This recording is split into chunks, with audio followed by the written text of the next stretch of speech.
ରଶ୍ମିରାଣୀ ବେହେରା समाजसेवी। आज आम गोटे उत्कल ज्योति फाउंडेशन इनागोरेसन करुचु। आमर मूल लक्ष्य रोची समाज सेवा करवा, आमर अंचल केमती विकास हो, आम समस्त जो मानकर दुखरे अच्छा हेल्प करूँ, सहयोग करूँ सब कम। आम टीम आम मेंबर माने समस्ते सब यूथ माने एकाठी होइछु, समस्ते समस्त काम छाड़ी किसी सोशल वर्क करने को चाहूले और से आम ऑर्गेनाइजेशन टा कलु। आज तार उद्घाटन करुचु, इनागोरेसन करुचु। आमर मुख्य अतिथि भावे मध्य निर्वाचन मंडली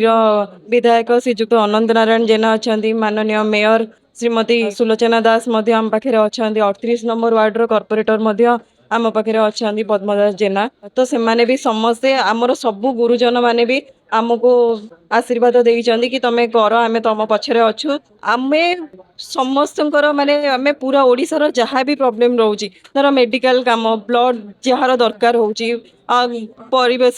सबू जिनस आम करूँ, सबू कभर करूँ बोली आमर इच्छा अच्छी जे आमे यूथ माने मिसिकी सबू जिनस लोकंर आम एमती खाली फाउंडेशन करके पकई दबनी, आम कम भी करूँ बोली आमे सेटा आमर फास्ट थिला कि आमे केमिति काम करूँ। तांको देखिकी मु आज एमती सी एते सेवा करती सबु बेले आम घरे सबु बेले जार टिके कौन हम सी आसिक आम घरे मत मो मन भल ना एमती गला ये गला दुखटा सी भी निजे फिल कर पारती और सी जो मत भी कहते मु भी फिल कर पारे। तो से जिनसा मत भी इंस्पायर कला कि नाई मो बापा तो करुँच मु भी ठीक करी। ट्रस्ट समस्त कर्मकर शुभेच्छा देवी। ए जो उत्कल ज्योतिर जो मुख्य उद्देश्य होची समाज सेवा करिया एवं विभिन्न समाज रे जो असुविधा अवहेलितर जो काम पड़ी था निश्चित सरकार करे एवं जो लोकप्रतिनिधि द्वारा जहाँ हो पार एवं तार व्यक्तिगत अनुष्ठान तार ट्रस्टी द्वारा काम करने जो सफल काम करेंगे से जगन्नाथ प्रार्थना करूँ से ट्रस्टी एवं से जो फाउंडेशन आहरी उत्तर उन्नत गोटे नुआ फाउंडेशन है तार रश्मिरेखा होती फाउंडेशन चेयरमैन। आमे शुभेच्छा अभिनंदन से जड़े उच्च शिक्षित MBA पाठ पढ़ी किंतु मनोवृत्ति आज चाकरी न करे कि बिजनेस न हो आज राजनीति क्षेत्र न हो से समाज सेवा करने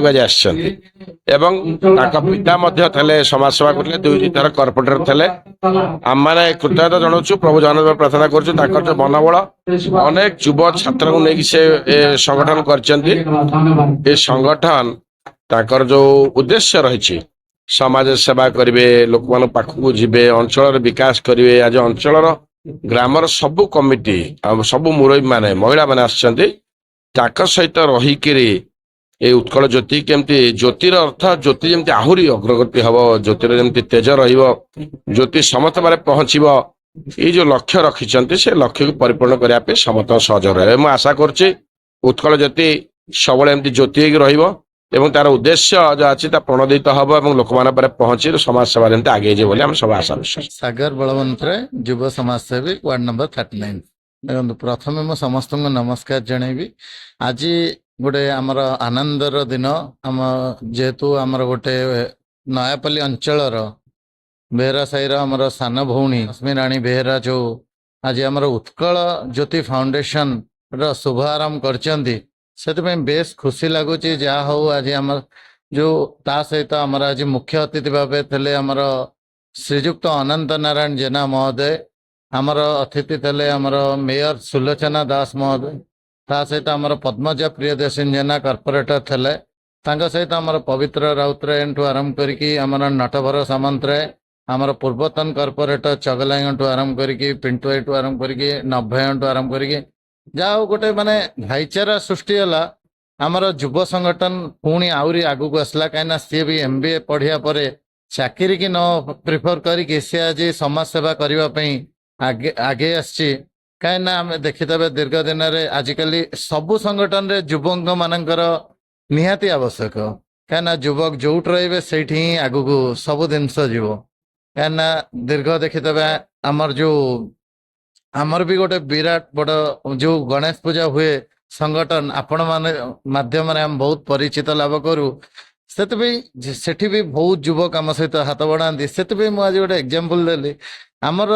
जो रश्मि राणी आमर बेहरा आज जो करिचन संगठन को एथरे ब्लड कैंप टू आरंभ करके प्लांटेशन प्रोग्राम टू आरंभ करके जो माने